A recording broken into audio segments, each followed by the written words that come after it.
Një konflikt i rënd i ndodhur mbrëmjen e së njëjtës në fshatin 6 të Sarandës është përshkallëzuar në përdorimin e armëve të zjarrit, duke i marrë jetën 66 vjeçarit Recep Ismaili, pronari një karburanti dhe një kohësisht kryetari i shoqatës Çamëria në Sarandë. Ngjarja ka ndodhur rreth orës 21:30 në ambientet e lokalit në pronësi të tij, vëllezërit Ismaili. Sipas burimeve hetimore, konflikti ka nisur fillimisht mes disa personave të përfshirë në një mosmarrëveshje që dyshohet të ketë lidhje me çështje pronësie dhe një tentativë për marrjen me forcë të një të riu që ndodhej brenda në lokal.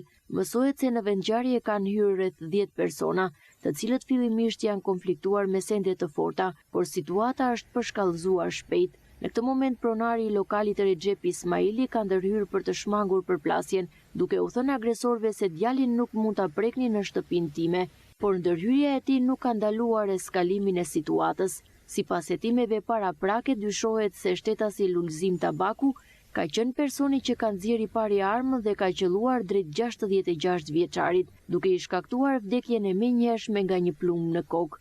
Menjëherë pas tij, një tjetër person i ndodhur në banak ka hapur gjithashtu zjarr, duke kthyer ambientin në një skenë kaosi.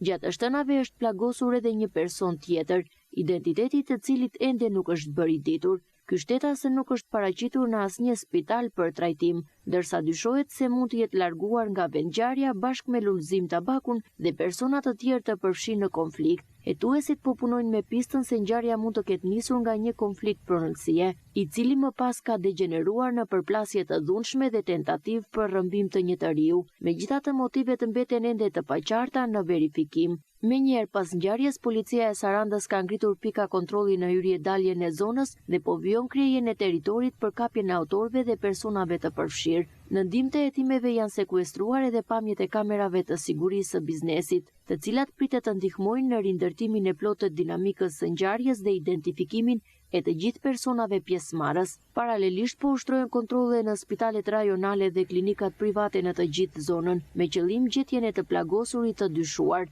Nuk përjashtohet mundësia që autorët jenë larguar menjëherë nga Saranda, duke përfituar nga fakti që fshati 6 ndodhet në dalje të qytetit dhe ofron rrugë të shpejta daljeje. Grupi hetimor në drejtimin e prokurorisë po vjon veprimet për zbardhjen e plotë të ngjarjes, ndërsa pritet që dëshmitë dhe pamjet filmike të jenë kyçe në identifikimin e të gjithë zinxhirit të përfshirë në këtë ngjarje të rëndë.